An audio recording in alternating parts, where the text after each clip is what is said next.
Hello, xin chào tất cả mọi người. Chào mừng mọi người đã quay trở lại với kênh YouTube của Bo Handmade nha. Hôm nay Bo sẽ hướng dẫn cho mọi người cách làm một bé nấm đợi muộn quả dâu như vậy nha. Nguyên liệu thì mình cần có len màu đỏ, len màu xanh lá cây và len màu trắng nha.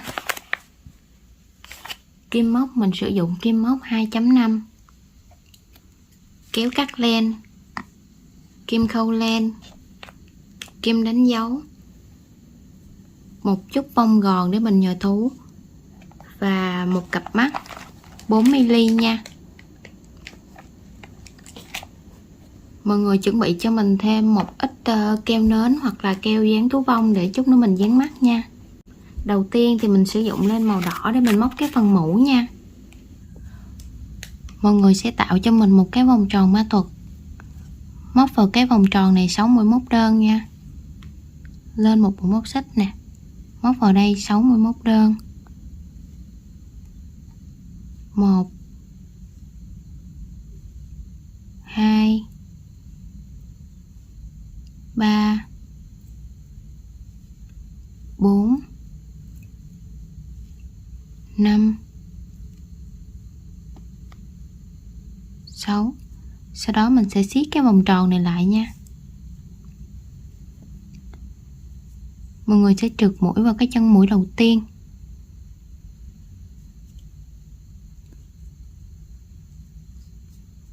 Lên một mũi móc xích để qua hàng số 2.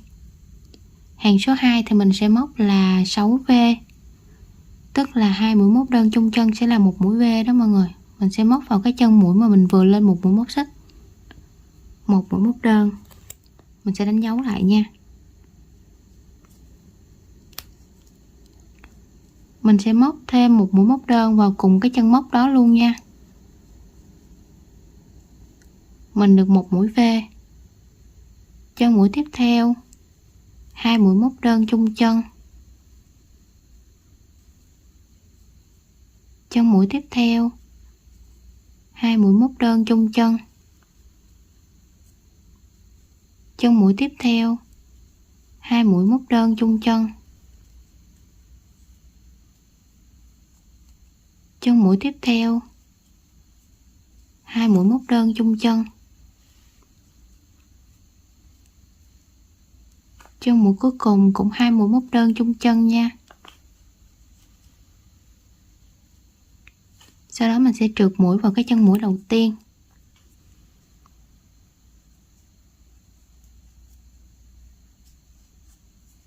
Mình lên một mũi móc xích để qua hàng tiếp theo. Sau khi móc xong hàng số 2 thì mình sẽ có 12 cái chân mũi nha. Hàng số 3 thì mình sẽ móc 1X 1V. 1X nè.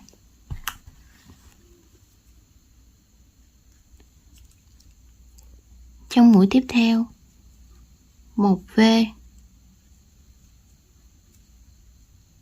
Chân mũi tiếp theo 1X. Chân mũi tiếp theo 1V. Chân mũi tiếp theo 1X.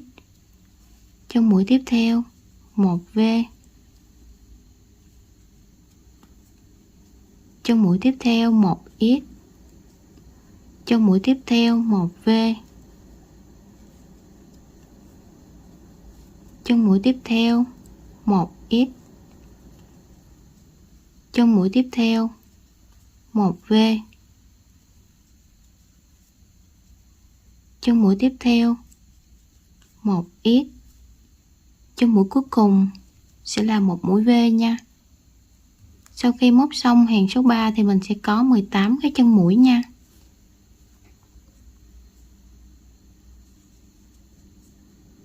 Trượt mũi vào cái chân mũi đầu tiên, lên một mũi móc xích để qua hàng số 4 nha.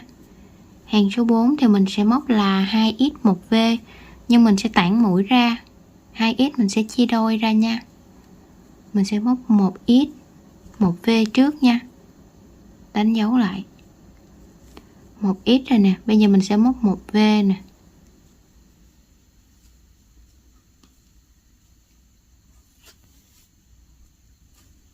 Chân mũi tiếp theo 1X. Chân mũi tiếp theo 1X. Trong mũi tiếp theo 1 V,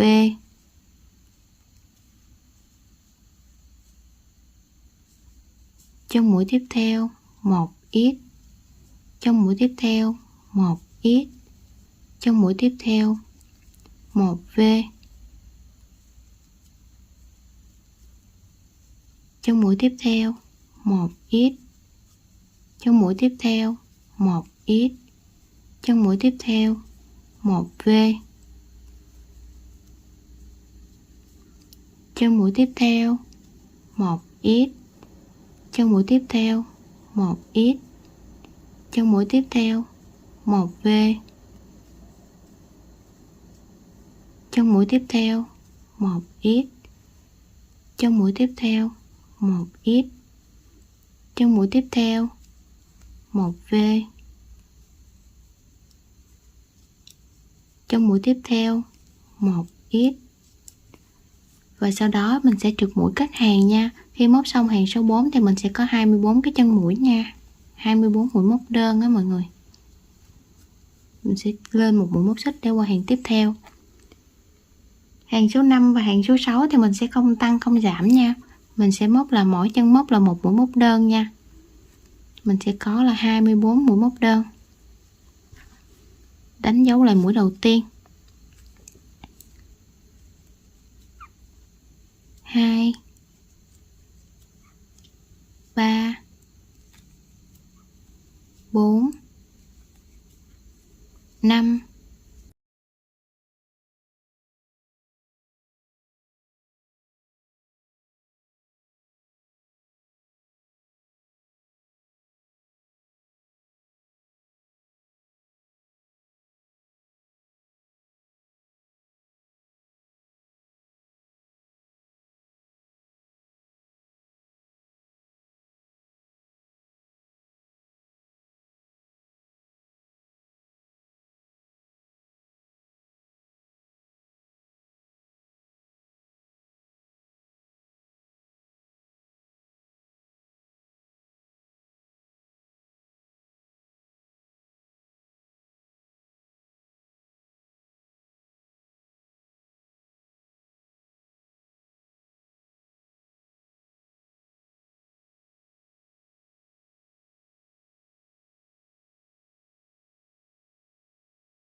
lên một mũi móc xích để qua hàng số 7 nha.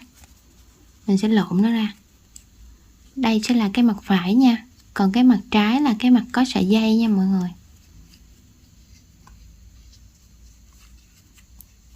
Hàng số 7 thì mình sẽ móc là 3x 1V, nhưng mà mình sẽ móc vào cái cạnh ngoài nha. Mình sẽ móc cạnh ngoài thôi. Mũi móc của mình có 2 cạnh nè. Mình sẽ chỉ móc vào cái cạnh phía ngoài thôi.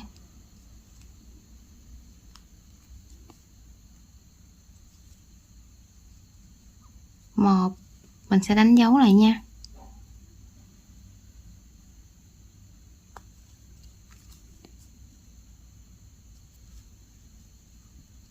Hai, 3, 1 mũi V.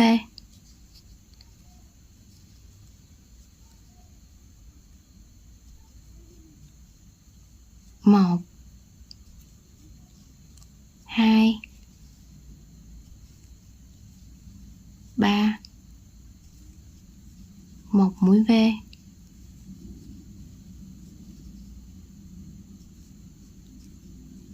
Một, 2,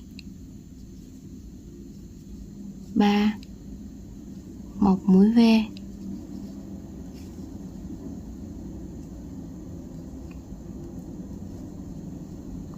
1 2 3 1 mũi V,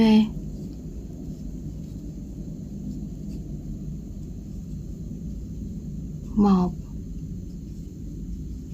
2 3 1 mũi V,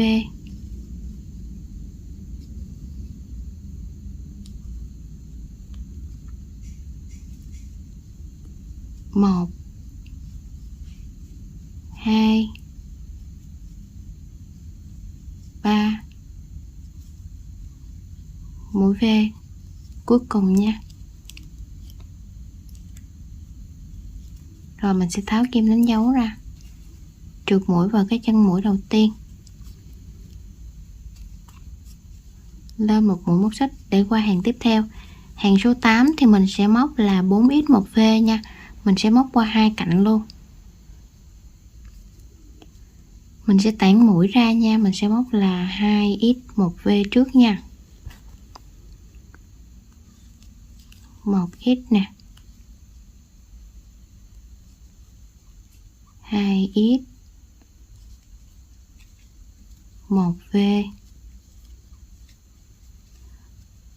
4x1V thì mình sẽ móc là 2x1V, và khi móc đến cuối hàng thì nó sẽ còn dư hai cái mũi móc ở phía này, thì mình sẽ móc vào mỗi chân móc là một mũi móc đơn.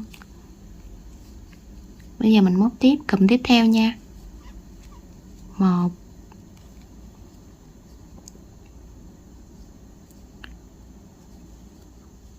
2 3 4 1V,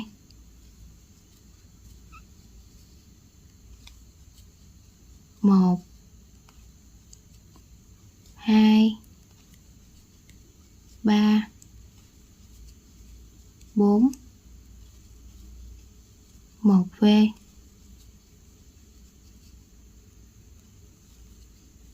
1 2 3 4 1V,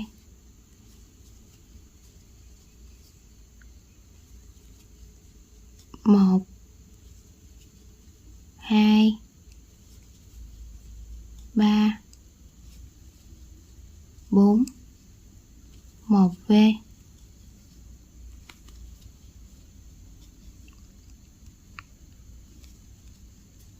1 2 3 4 1V. Đây mình còn hai cái chân mũi cuối cùng nè, mình sẽ móc vào đây là mỗi chân móc là một mũi móc đơn. 1 nè,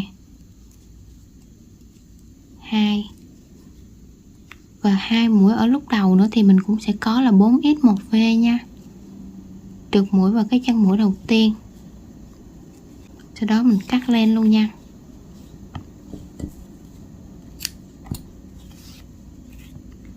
Mình sẽ dùng kim khâu để giấu sợi nha.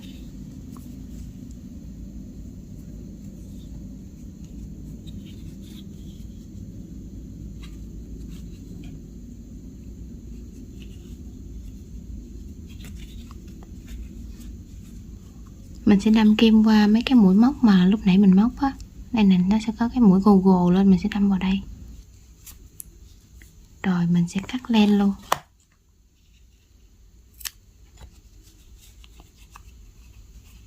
Như vậy là mình đã xong cái phần mũ của quả dâu nha.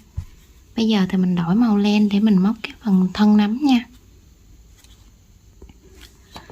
Thân nắm thì mình sẽ sử dụng len màu trắng nha. Đầu tiên mọi người sẽ đưa len qua, mọi người sẽ lại ngay cái chỗ mà mình kết hàng á, mình sẽ đâm kim xuống cái chỗ mà hồi nãy mình móc cái mũi phía ngoài, thì bây giờ mình còn một phía trong nè, mình lấy len qua, lên một mũi móc xích, mình móc vào cái chân móc đó một mũi móc đơn nha, siết len lại, mọi người đánh dấu lại nha.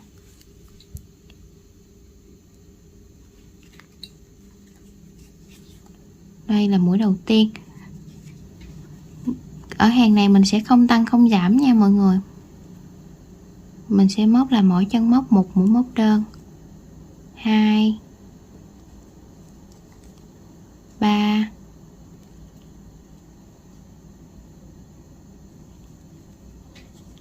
4 5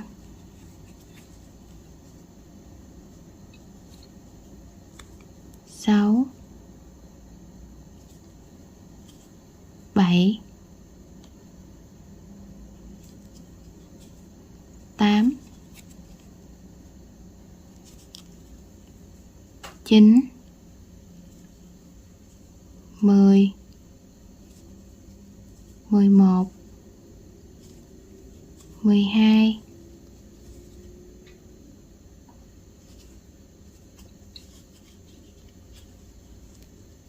13 14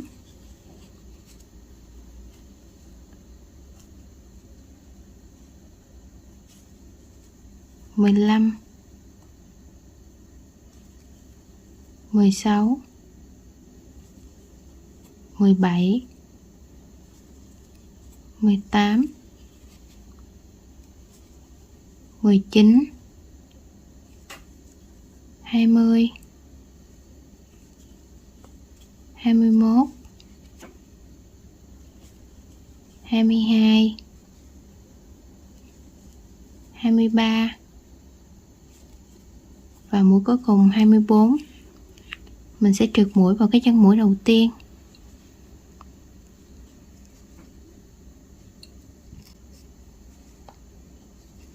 Đây sẽ là hàng số 9 nha. Hàng số 10 và hàng số 11 thì mình sẽ móc là mỗi chân móc là một mũi móc đơn nha.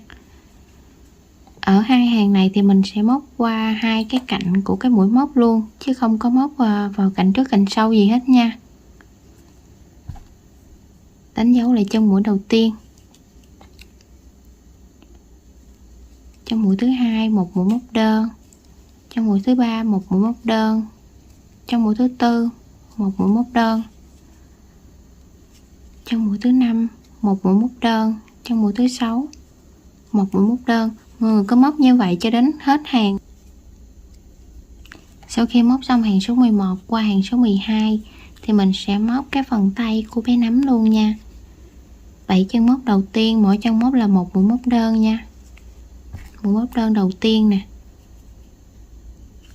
mình đánh dấu lại nha. 2 3 4 5 6 7. Sau đó mình sẽ móc một mũi hạt bắp nha. Mũi hạt bắp thì mình sẽ lấy len đâm kim xuống mũi móc đó mũi móc thứ 8 nha. Kéo len lên, xong kéo qua hai vòng dây trên kim, lấy len đâm kim xuống, kéo len lên, kéo len qua hai vòng dây trên kim, lấy len đâm kim xuống, kéo len lên, kéo len qua hai vòng dây trên kim, lấy len đâm kim xuống, kéo len lên, kéo len qua hai vòng dây trên kim. Vậy là mình đã có 5 cái vòng dây trên kim nha. Mình sẽ móc len qua hết luôn 5 cái vòng dây đó. Sau đó mình sẽ móc vào cái chân móc kế bên một mũi móc đơn.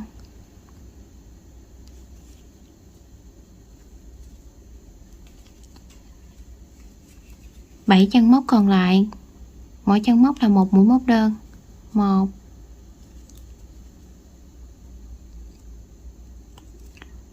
7 chân móc tiếp theo, mỗi chân móc sẽ là một mũi móc đơn nha.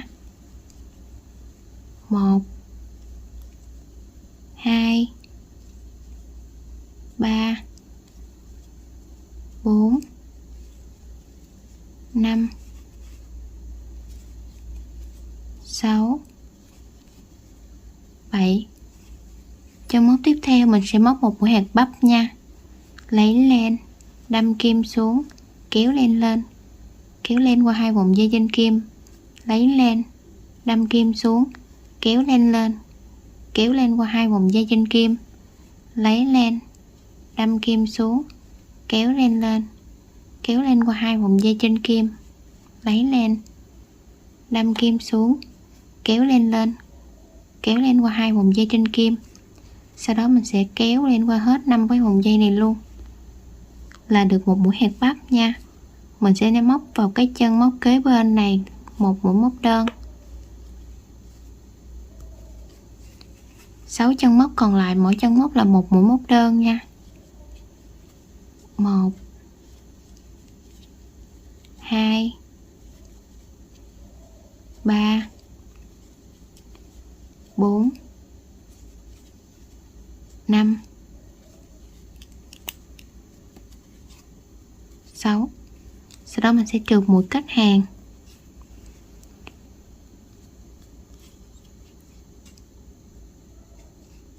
Hàng số 12 sau khi mình móc xong nó cũng sẽ chỉ có 24 cái chân mũi thôi nha mọi người. Bây giờ mình lên hàng số 13 và 14. Hàng số 13 và hàng số 14 thì mình sẽ móc là mỗi chân móc một mũi móc đơn, không tăng không giảm nha. Mình cũng sẽ có 24 mũi móc đơn nha. Đánh dấu lại mũi đầu tiên, mũi móc đơn thứ hai, mũi móc đơn thứ ba, mũi thứ tư, mũi thứ năm, mũi thứ sáu, mũi thứ bảy, mũi thứ 8 nó sẽ nằm ở ngay cạnh cái mũi móc mà lúc nãy mình móc cái mũi hạt bắp á. 8. Mũi thứ 9 là mũi kế bên nè. 10. Mọi người cứ móc như vậy cho đến hết hàng nha. Sau khi móc xong hàng số 14 mình cũng trượt mũi kết hàng nha.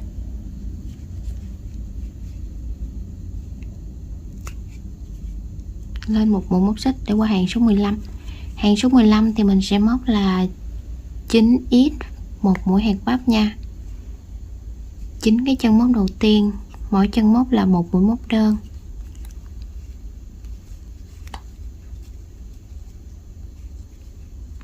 Ba, 4, 5, 6, 7, 8, 9. Mình móc một mũi hạt bắp nha. Mình sẽ làm tương tự như cái phần tay nha. Mình sẽ lấy len 4 lần và sẽ được 5 vòng dây trên kim nha. 2 3 4. Mình được 5 cái vòng dây trên kim nè. Mình sẽ lấy len kéo qua hết luôn. Sau đó mình sẽ móc vào cái chân mũi kế bên một mũi móc đơn. 4 chân móc kế bên mình sẽ móc vào mỗi chân móc là một mũi móc đơn. 1 2 3 4. Sau đó sẽ móc một mũi hạt bắp. 1 2 3 4. Kéo len qua hết luôn. Móc vào cái chân móc kế bên một mũi móc đơn.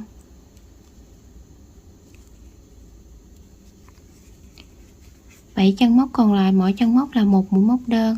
1 2 3 4 5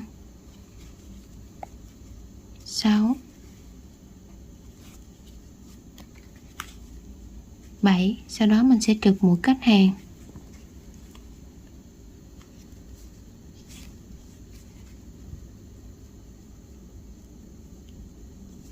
Lên một mũi móc xích để qua hàng tiếp theo. Hàng số 16 thì mình sẽ móc là 12A, là 12 mũi giảm nha mọi người. Mình sẽ đâm kim từ dưới lên nè, xong vòng xuống, đâm lên mũi kế bên, kéo len qua. Mình sẽ được một mũi giảm. Mũi giảm thì mình sẽ móc cạnh ngoài thôi nha. Sẽ đâm kim vào cái cạnh ngoài nè.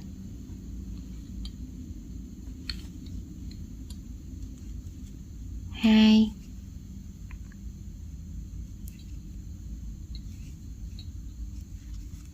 3,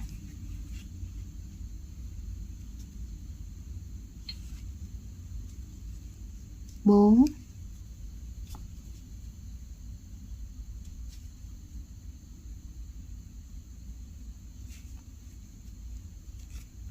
5,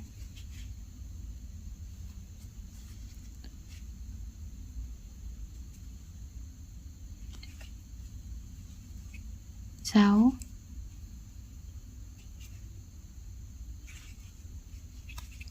7,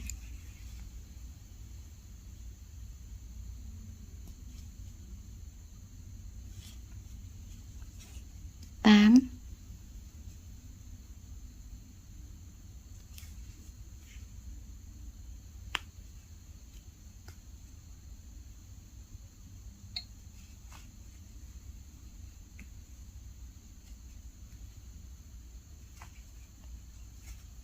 9,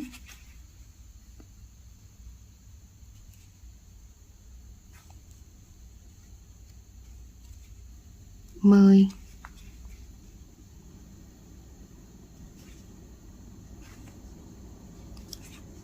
11,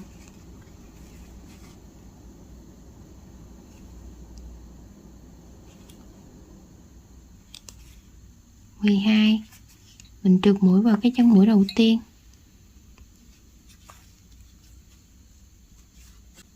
Lên một mũi móc xích. Sau đó mình sẽ nhồi gòn vào nha.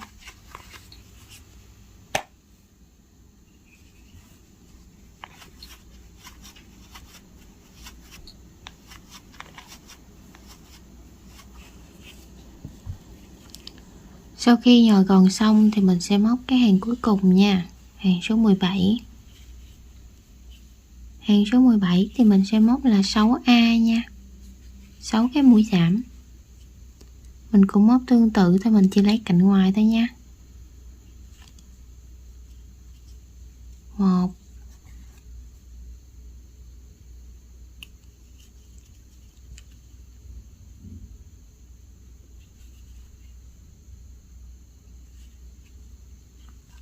2,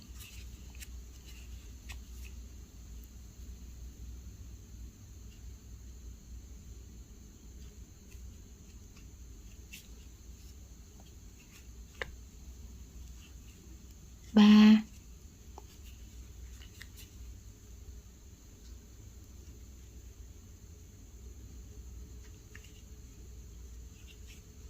4,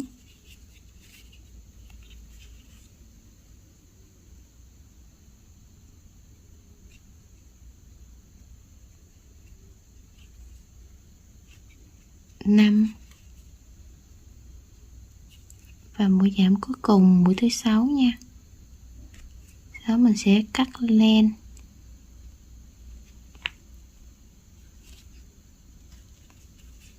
trượt mũi vào cái chân mũi đầu tiên.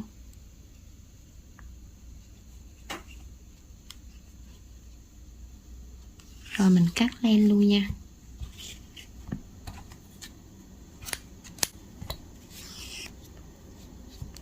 Mình sẽ dùng kem khâu để khâu cái vòng tròn này lại.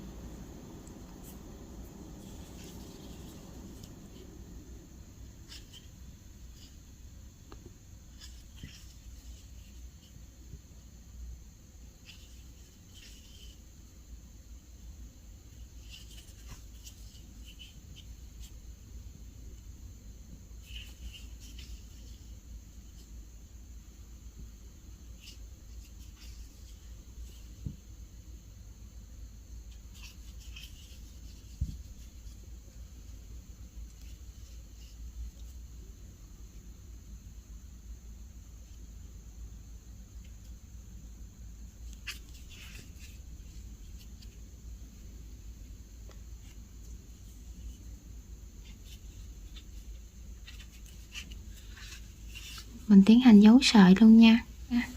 Cái phần cuốn của quả dâu thì mình sử dụng len màu xanh lá cây nha. Đầu tiên mọi người sẽ tạo cho mình một cái vòng tròn ma thuật, sau đó sẽ móc vào cái vòng tròn này 5 mũi móc đơn nha. Lên một mũi móc xích. một mũi móc đơn, 2, 3, 4,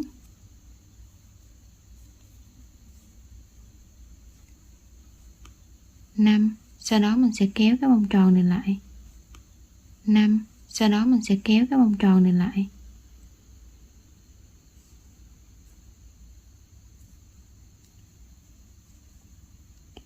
Trượt mũi vào cái chân mũi đầu tiên.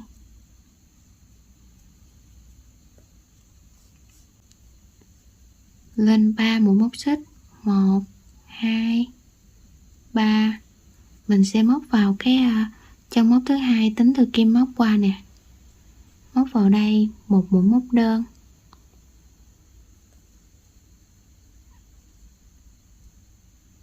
Chân móc tiếp theo một mũi nửa kép.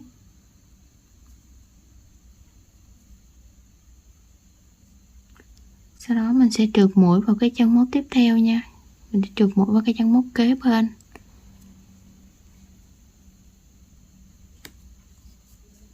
Một, 2,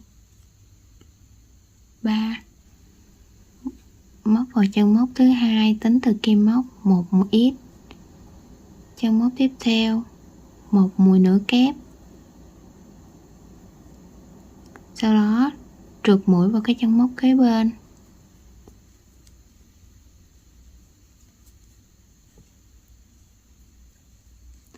Lên một dãy bính gồm 3 mũi móc xích. Móc vào cái chân móc thứ hai một mũi móc đơn. Chân móc tiếp theo một mũi nửa kép. Trượt mũi vào cái chân móc kế bên.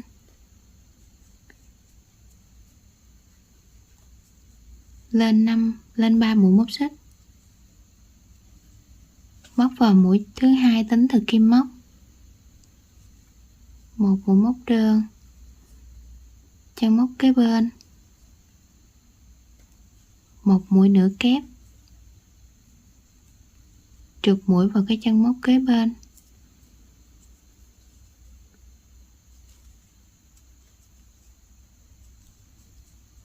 Lên 3 mũi móc xích, 1, 2, 3.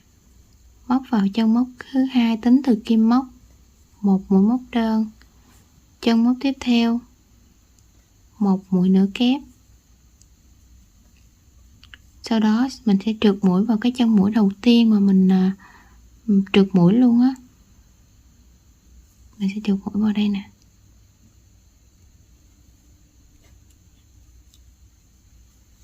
Bây giờ mọi người kéo cái sợi này dài ra một chút nha.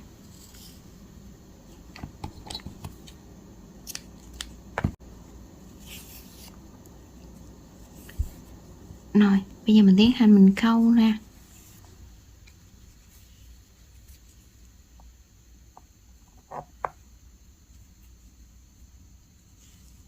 Người sẽ đâm kim xuống cái mũi móc mà mình vừa trượt nè. Để mình giấu cái mũi đi, sau đó mình đâm lên cái phần giữa. Mình sẽ lôi cái mũi móc ở phía dưới lên. Lôi lên một xíu như vậy thôi nha. Sau đó mình sẽ giữ nó lại nè. Móc lên một dãy móc xích, 2, 3. Mình móc lên 3 mũi móc xích để mình tạo cái phần cuốn lá nha. Sau đó mình kéo sợi qua đi. Đó. Nhưng mà mình đã có một cái cuốn của quả dâu nè.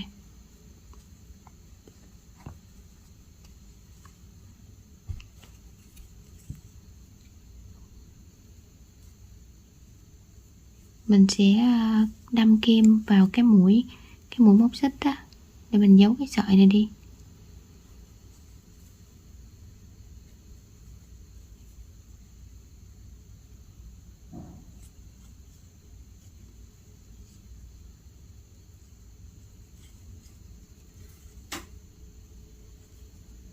Rồi mình đâm kim xuống phía dưới tiếp.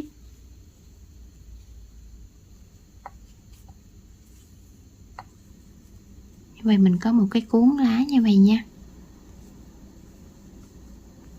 Mình cột hai cái sợi này lại với nhau nha. cho nó không có bị ruột la.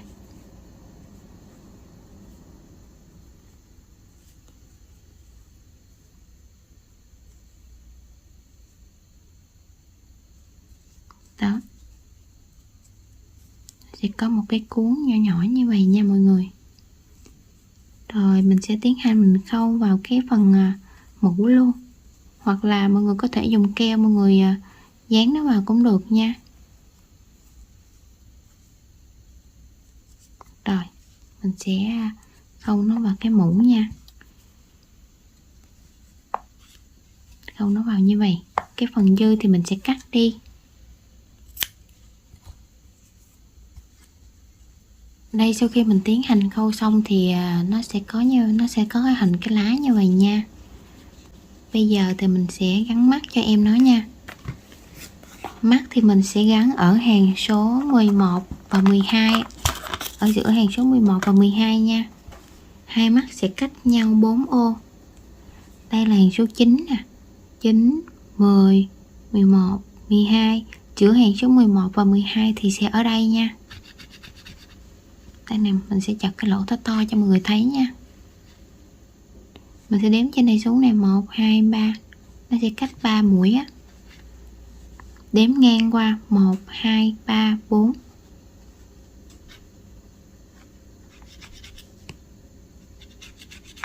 Đó. Mình sẽ sử dụng keo nến để mình dán mắt vào nha. Sau khi mà mình gắn mắt xong thì nó sẽ như vậy nha mọi người. Mình sẽ sử dụng thêm cái len màu trắng á, để mình khâu cái phần xung quanh, nhìn cho nó xinh xinh nha, nó giống như quả dâu vậy á. Mọi người có thể đánh cho em nó thêm một tí má hồng ở đây nha. Và video của Bo cũng xin kết thúc tại đây nha. Nếu mọi người thấy hay hãy cho Bo xin một like, một share và một subscribe nha. Hẹn gặp lại mọi người ở các video tiếp theo. Bye bye mọi người.